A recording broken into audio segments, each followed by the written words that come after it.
I'm leaving it all up to you. You decide what you gonna do. Okay, by request, here's yet another tricky quiz. We got 4 of them here. Yes, I got a bonus at the end, so it's 5. Let's start off with number 1. Name a city and a state that have actually a different official name. Well, for the state, it's Rhode Island.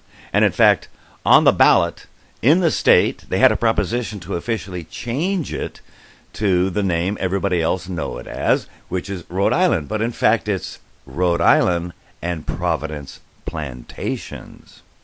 As for a city, the California city of Ventura is actually San Buenaventura. And notice it's not shortened, it's actually a contraction. And overseas, some of you know that the former Yugoslav Republic of Macedonia, they finally need to settle that dispute with Greece, and so they renamed it Northern Macedonia. And as long as we're at it, let's throw in the fact that the Czech Republic is now Czechia, something the Germans have been saying for years. Of course, that was Czechian. Okay, our next one is, what exceptions exist to highway numberings? Well, first of all, there's a whole slew of them, so I'm going to kind of narrow this down. Let's talk about the U.S. Interstate Highway System, officially named after Eisenhower, who, when seeing the German Autobahn, said that would be great for the U.S. And the first thing you got to do is look at, well, first of all, what are the rules, so we can then note the exceptions. Well, here are the major ones. I'm not going to do this U.S. states or the provinces or the various countries in Europe, many of which have very different placards, very different numbering systems, many of which are ad hoc, chronologic, whatever. Let's just do U.S. interstates, U.S. federal highways, which preceded them, and the European system.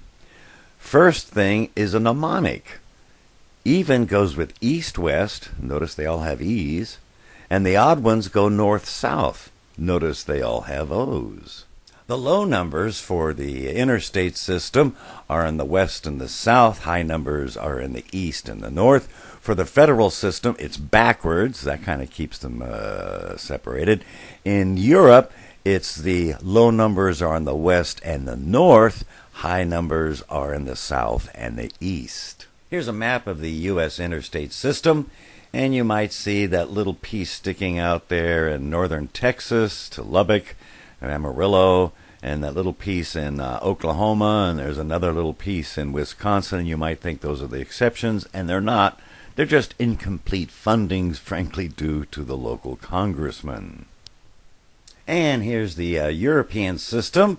It's not quite complete in terms of planning, but, well, frankly, you're going to focus upon the American side. And, again, what are the exceptions? Well, in order to do that, we got to go back and look at our rules.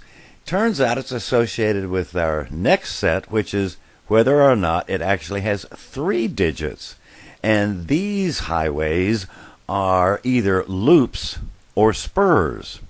Turns out on the American side of the Atlantic Ocean, it begins the 3 digits. In Europe, it ends the 3 digits. If it's an even number of that 3rd digit, it's a loop, and is odd if it's a spur. The mnemonic here, it's the number of nodes. I know you know that, meaning the loop has an even number of nodes, the spur has an odd number. By the way, notice that the spur will actually run at 90 degrees in terms of direction. Think about it.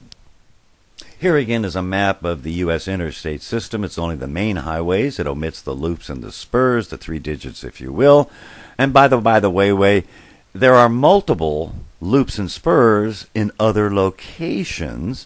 There is more than 2 215s. One's in San Bernardino, one's in Salt Lake City.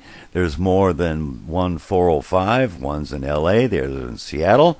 And there's more than 1 210. One's in around, say, Pasadena, Ontario. Another one's in Louisiana. Now, what we're going to note here is See those little pieces that stick out around Lubbock, Amarillo, Oklahoma, Wisconsin? Those aren't exceptions, they're just incomplete fundings per the local congressman.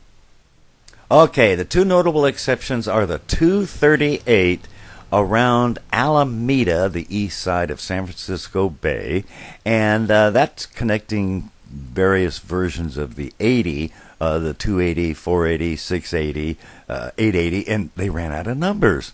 So they kept the old state highway number. It's a little short segment. On the East Coast, there's the 495 along Long Island. Well, 495 means it's a loop, and that's contemplating a bridge to Connecticut, which currently is not feasible. We'll see. Okay, our next one is what state capitals are not on the interstate system? As Jeopardy, Big Bang Theory type of a question. And here they are. Juneau, Alaska. You know that, of course you did. That's obvious. Pierre, South Dakota. Dover, Delaware. And Jefferson City, Missouri. You may say, well, what about Hawaii?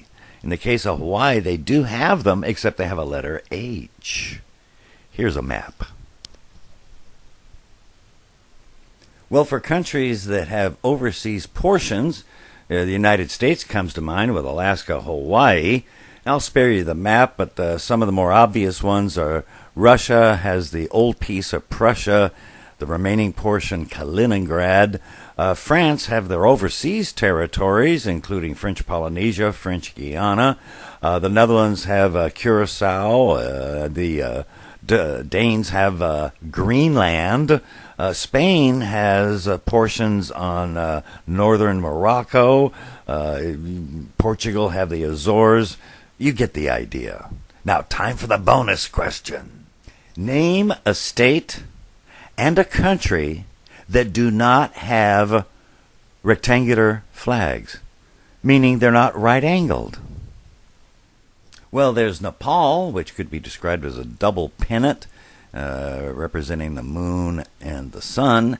And then there's Ohio, which is also a kind of a pennant. Some do note that the official Danish flag is also a pennant.